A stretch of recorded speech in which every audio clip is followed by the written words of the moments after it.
In this video, we'll see the top 10 most shocking referee mistakes that may have cost a loss to some of the teams. From silly mistakes that can be overlooked to critical ones that caused a huge uproar. At number 10, we have a silly mistake made by a referee for being drunk on his job. This Bundesliga referee blew the halftime whistle just after 32 minutes.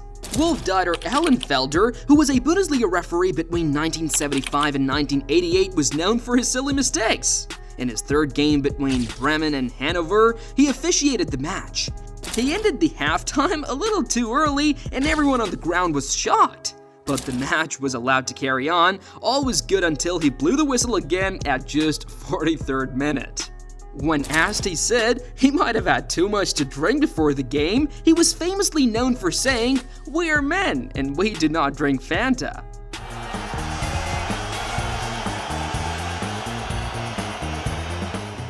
In the game of the Turkish Superliga between Ankaragücü and Beşiktaş, a goal was scored which never be scored again in the history of football. This goal was able to grant Ankaragücü a win.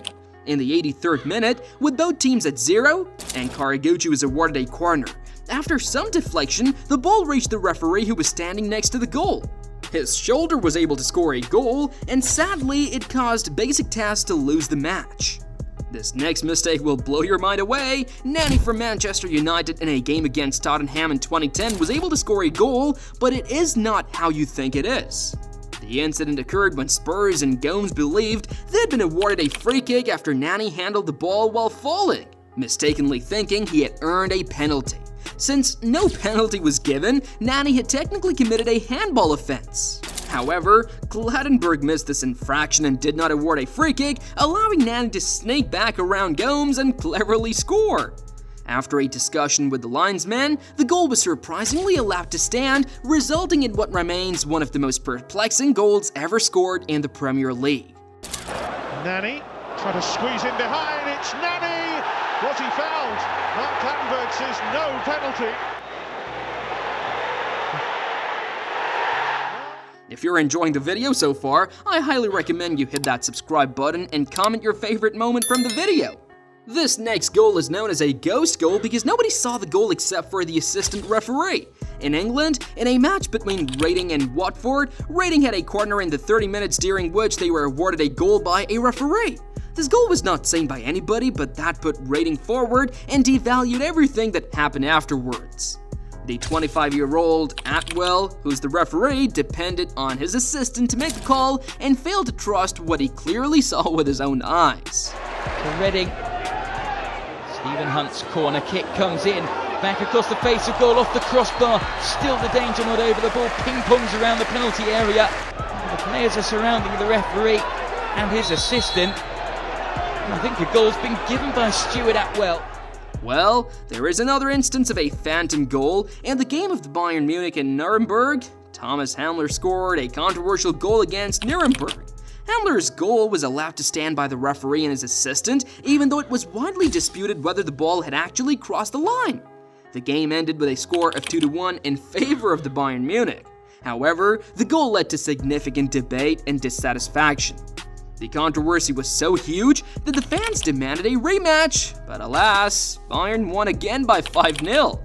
But sometimes referees can deliberately make a mistake to favor a particular team. This is the case of the World Cup 2002 that took place in South Korea. In the initial match between South Korea and Japan, with the help of the referee, they won the match. In the next match between South Korea and Italy, Italy with strong players was beaten by South Korea in a frenzy. In the first 3 minutes, South Korea was given a penalty after a player fell even though there was no foul. Over time, Totti fell in the penalty area, but he was not given the penalty. But guess what? He was given a red card. Italy scored a goal but was not awarded because of it being offside, but to no one's surprise, South Korea was awarded a goal and won the match, kicking Italy out of the World Cup. The referee's name, Byron Moreno, remains a nightmare for Italy fans and players. The next referee's decision caused many of the fans to cry. In the 2010 World Cup, Ireland was trailing in the tie, having lost 1-0 at home, and needed a win or a better result than France in the upcoming game to secure qualification for the World Cup. A goal from Robbie Keane put Ireland 1-0 up in the second leg and extended the game into extra time. But in the 103rd minute, the tides changed. Florent Maluta's free kick sailed past everyone in the Irish box and bounced right in front of Thierry Henry, who used his hands twice to divert the ball from going out of play, and then he passed it to Gallas, who was able to score the goal. Referee Martin Hansen awarded the goal to France, and it caused Ireland to lose its place in the World Cup. The fans were heartbroken. Okay, that previous decision could be counted as a mistake, but not this one. In the 2011 Women's World Cup, a match Australia versus Equatorial Guinea, as the ball touches the Guinea's pole, the player is seen holding the ball, taking a few steps, and then dropping it. The Australian players were stunned when Guinea was not given the handball offense. While the Australian players loudly appealed for a penalty, the Hungarian referee Johan Gigel allowed the play to continue. At number 2, we have an incident, a mistake which caused the referee to resign. In a group stage match between Croatia and Australia, Croatian defender Josip Simunic was mistakenly shown 3 yellow cards before being sent off. Normally, a player is sent off after receiving 2 yellow cards, but Paul lost track during the intense game. Simunic received his first yellow card in the 61st minute, followed by a second yellow in the 90th minute. However, Paul did not issue a red card at that point, allowing Simunic to stay on the field. It wasn't until the 93rd minute that after a 3rd yellow card was shown that Simunic was finally sent off. Australia had a tie, ending the game in a draw. At that event, Australia advanced to the round of 16, but Croatia failed to move past the group stage. Now at number 1, we have the goal which is known as the Hand of God. This is an iconic goal scored by Maradona. In the quarterfinal match of the FIFA World Cup 1986, between Argentina and England, a mistake was overlooked which allowed Argentina to the road to victory.